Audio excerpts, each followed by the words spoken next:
यदि हिटलर कहना असंसदीय भाषा है, यदि आपको तानाशाह कहना अगर असंसदीय भाषा है, तो आप हमें फांसी टांग दीजिए, लेकिन बिहार के पूरे पब्लिक को आपने कैमरा के सामने अपनी पत्नी का भाई घोषित कर दिया। ये जो असंसदीय भाषा आपने जो बोला है, जिस तरह से आपने गालियां दी है कैमरा के सामने, उसके लिए आपको भी फांसी होनी चाहिए। माता पिता का यही वचन है, पुत्र न मेरा कोख ल जाना, 1 इंच पीछे मत हटना, चाहे इंच इंच कट जाना। आज के संवाददाता सम्मेलन की शुरुआत हम दिनकर की उन पंक्तियों से करना चाहते हैं जिसमें दिनकर ने कहा है कि युद्ध नहीं जिनके जीवन में वो भी बड़े अभागे होंगे, या तो प्रण को तोड़े होंगे या तो प्रण से भागे होंगे।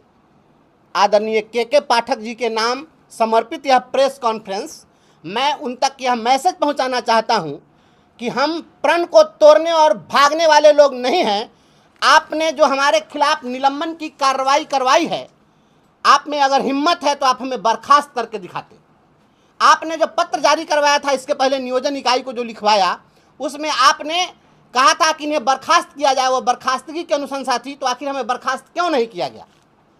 अगर आदरणीय के पाठक जी यह कहते हैं कि उनके आदेश की अवहेलना करने वालों पर कार्रवाई होगी, उनके विरोध में बोलने वालों पर कार्रवाई होगी, वो जो आदेश दे दिए ब्रह्म वाक्य है उससे जो हटेगा उस पर कार्रवाई होगी, तो उन्होंने तो कहा था बर्खास्त करने के लिए, तो निलंबन की कार्रवाई क्यों हुई? आदरणीय के पाठक जी को मैं कहना चाहता हूं प्रेस कॉन्फ्रेंस के माध्यम से कि आपने जो यह षड्यंत्र रचा है, मैं ये सारा साजिश जानता हूं, यह पूरी साजिश है हमारे निलंबन की। चूंकि बर्खास्त कर देते तो हम अपने घर में बैठते और हम न्यायालय में लड़ाई लड़ते, लेकिन निलंबित किया गया, उसमें यह साजिश है कि आप निलंबित करके हमको सकरा हमारा हेडक्वार्टर बनवा दिए। किसी भी नियोजित शिक्षक को निलंबित करके उसका हेडक्वार्टर क्या नियोजन इकाई के बाहर किया जा सकता है, या किस प्रोविजन में? आदरणीय के पाठक जी, या बताएं जिला प्रशासन, बताएं डीओ साहब कि आप किसी नियोजित शिक्षक को निलंबित करके उसके नियोजन इकाई से बाहर अवस्थित किसी कार्यालय में कैसे पदस्थापित कर सकते हैं? क्या यह बीडीओ साहब को अधिकार है? यह बिल्कुल नियम विरुद्ध है, गैर कानूनी है। ऐसा आदेश दबाव में डालकर इसलिए करवाया गया है क्योंकि हमारे घर से 50 किलोमीटर की दूरी पर सकरा है। हम वहां 50 किलोमीटर प्रतिदिन आएंगे जाएंगे, तो रास्ते में ये लोग हमारी हत्या कराना चाहते हैं। ये लोग रोड एक्सीडेंट करा के हमको मारना चाहते हैं। ये हत्या की साजिश है, और इसका मुख्य कारण यही है कि ये जितने घोटाले हुए हैं, चाहे वह प्रीफैब स्ट्रक्चर घोटाला हो, समरसिबल घोटाला हो, बेंच डेस्क घोटाला हो, थाली घोटाला हो, बैग घोटाला हो, शिक्षक बहाली घोटाला हो, हम तमाम घोटालों पर बोलते रहे हैं और इसका पर्दाफाश करते रहे हैं। सबसे पहले हमने बेंच डेस्क घोटाले पर आवाज़ उठाई, और जब हमने आवाज़ उठाई तो कई जगह इन्होंने दिखावे की कार्रवाई की है, जिससे साबित हो गया है कि गड़बड़ी हुई है। इन्होंने खुद स्वीकार कर लिया, लेकिन गड़बड़ी उतनी ही नहीं है जितनी हम कह रहे हैं। गड़बड़ी उससे इन्होंने जितनी कार्रवाई की है उतनी ही गड़बड़ी नहीं है, गड़बड़ी बहुत ज़्यादा है। और ये एस्टीमेट घोटाला है, यह एस्टीमेट घोटाला हुआ है। जो 70,000 80,000 रुपये में समरसिबल हो सकता था, वह 2,64,000 रुपये का ये फर्जी एस्टीमेट बना करके और करोड़ों करोड़ लुटवाया। चारा घोटाला से बड़ा घोटाला है, और इसका हम भंडाफोड़ करते हैं तो ये कहते हैं कि असंसदीय भाषा का प्रयोग करते हैं। हम आपको यह बताना चाहते हैं, हम आपके सामने में, देखिए मैं शिक्षक हूँ, इसलिए मैं जो भी बात करता हूँ वह किताबों के माध्यम से बात करता हूँ। यह एनसीईआरटी की किताब है और 9वीं कक्षा की किताब है। बिहार बोर्ड में भी 9वीं कक्षा की किताब में यह बात है। आप पढ़ेंगे इतिहास में जब आप पढ़ते हैं, जब इमरजेंस ऑफ हिटलर पढ़ते हैं, जब हिटलर के उदय की कहानी जब आप पढ़ते हैं, तो स्पष्ट रूप से देखिए एनसीईआरटी के किताब में पेज संख्या 58 पर इसमें स्पष्ट लिखा हुआ है कि 28 फरवरी 1933 को जारी किए गए अग्नि अध्यादेश, जिसको फायर डिक्री कहा गया, के जरिए हिटलर ने अभिव्यक्ति, प्रेस एवं सभा करने की आज़ादी जैसे नागरिक अधिकारों को अनिश्चित काल के लिए निलंबित कर दिया। अगर पूरे इतिहास में अगर कोई दृष्टांत है तो वह हिटलर का दृष्टांत है, जिसमें प्रेस, अभिव्यक्ति और सभा करने की आज़ादी पर पाबंदी लगाई गई थी, और इसके पहले कोई आपको उदाहरण नहीं मिलेगा। तो यदि आप हिटलर के नक्शे कदम पर चलेंगे तो हम आपको हिटलर कहेंगे, और अगर हम हिटलर कहते हैं या बिहार का कोई नागरिक कहता है तो आपको गौरवान्वित होना चाहिए, क्योंकि आप हिटलर के नक्शे कदम पर चल रहे हैं। और जो हिटलर की चाल चलेगा वो हिटलर की मौत मरेगा। यह नारा हम लगाते रहे हैं, लगाते रहेंगे। और हमें जो आपने निलंबित किया है, आपके निलंबन की कार्रवाई से हम डरने वाले नहीं हैं, क्योंकि स्पष्ट जान लीजिए आदरणीय के पाठक जी, मैं साफ साफ बतला देना चाहता हूं, मैं एक शिक्षक का बेटा हूं, और माता पिता का यही वचन है, पुत्र न मेरा कोख ल जाना, 1 इंच पीछे मत हटना, चाहे इंच इंच कट जाना। यह हमारे अपने परिवार का संस्कार है और माता पिता का वचन है कि 1 इंच भी पीछे अपने डिटर्मिनेशन से हम हटने वाले नहीं हैं, डिगने वाले नहीं हैं। इसलिए शिक्षकों को जो आप प्रताड़ित कर रहे हैं, आप हमें निलंबित करिए, बर्खास्त करिए। सभी चीज़ों का हम स्वागत करने के लिए आप प्रेस कॉन्फ्रेंस बुलाए हैं, लेकिन हम आपसे यह भी कहना चाहते हैं कि आप जो धर्मराज युधिष्ठिर के अवतार बने हुए हैं, जो आप सत्यवादी हरिश्चंद्र के अवतार बने हुए हैं, तो आप निलंबन के साथ साथ हमारे सूचना के अधिकारों का भी जवाब दे दीजिए। पूछिए अपने मुजफ्फरपुर के जिला शिक्षा पदाधिकारी से और जिला कार्यक्रम पदाधिकारी से, हमने सूचना के अधिकार में इनसे 6 अप्रैल को मांगा था कि आप हमें दीजिए कि आपने समरसीबल कितने लोगों को कहाँ कहाँ गरवाया और उसका जो बिल वाउचर है वो आप हमको दीजिए। उसमें कितने हेडमास्टर का जाली सिग्नेचर है, जितना बेंच डेस्क बांटा गया है आप हमको उसका वाउचर दीजिए। क्यों नहीं दे रहे हैं वाउचर?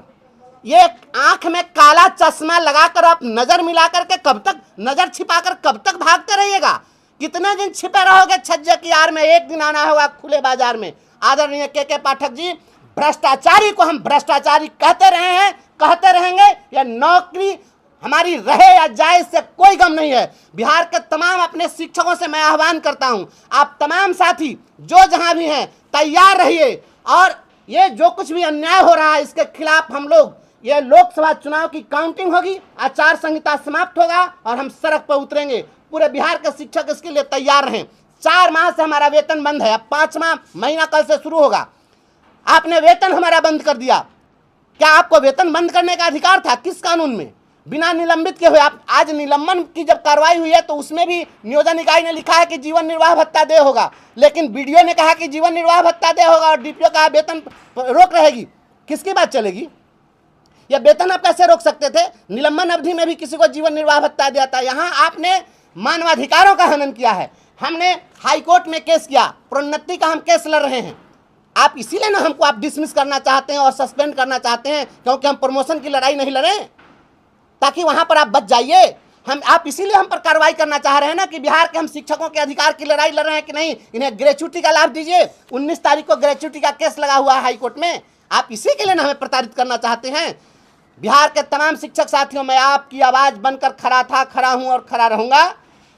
हमें वेतन मिले नहीं मिले यह चिंता बिहार के शिक्षक समाज को करना है। शिक्षक करें कि हमारा क्या होगा, लेकिन हम जब तक हैं हम लड़ेंगे।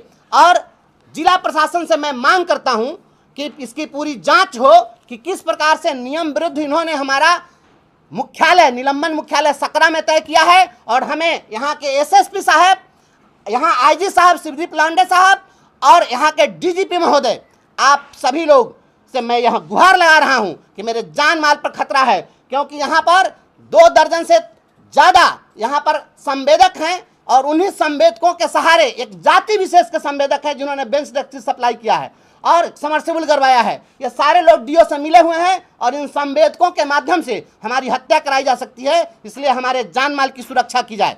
और डीओ साहब के साथ अगर कहीं पर कोई घटना घटी तो उनको बॉडीगार्ड उपलब्ध कराया गया। हम 6 लाख शिक्षकों की लड़ाई लड़ रहे हैं और एक बिहार के जिम्मेवार, भारत के जिम्मेवार नागरिक होने के नाते एक लड़ाई लड़ रहे हैं, क्योंकि हमारा फंडामेंटल ड्यूटी भी है, हमारा मौलिक कर्तव्य भी है कि सरकारी संपत्ति की रक्षा करना। ये सरकार के पैसे को ये बंदरबांट कर रहे हैं। चारा घोटाला से बड़ा घोटाला हुआ है। आज शिक्षक बहाली में भी जो घोटाले हुए वो तो सामने आ गए।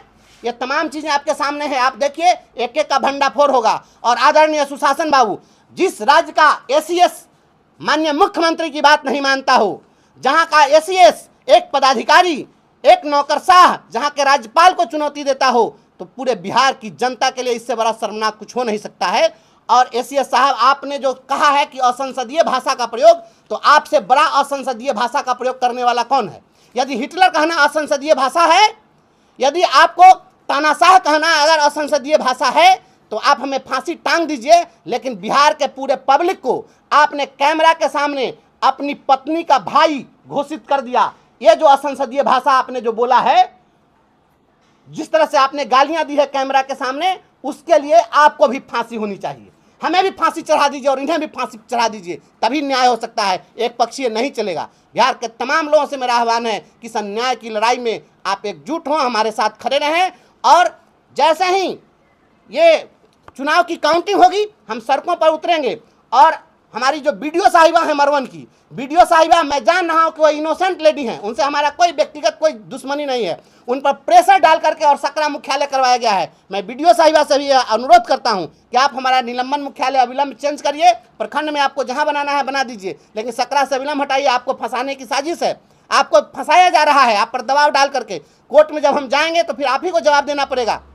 इसलिए आप किसी के दबाव में काम न करें, और अगर निलंबन मुख्यालय हमारा आप चेंज नहीं करेंगे, वैसी स्थिति में कोई भी अप्रिय घटना घटेगी, इसके जिम्मेवार के पाठक होंगे, मुजफ्फरपुर के डीओ होंगे, मुजफ्फरपुर के डीपीओ होंगे, और यहाँ का जिला प्रशासन होगा। आप तमाम लोगों से मेरा अनुरोध है कि हमको आप न्याय दीजिए, और प्रेस मीडिया के साथ माध्यम से हम इस संवाददाता सम्मेलन को हमने आयोजित किया और हम अपनी बात रख रहे हैं। यह बात आम लोगों तक पहुँचे और सभी लोग जाने।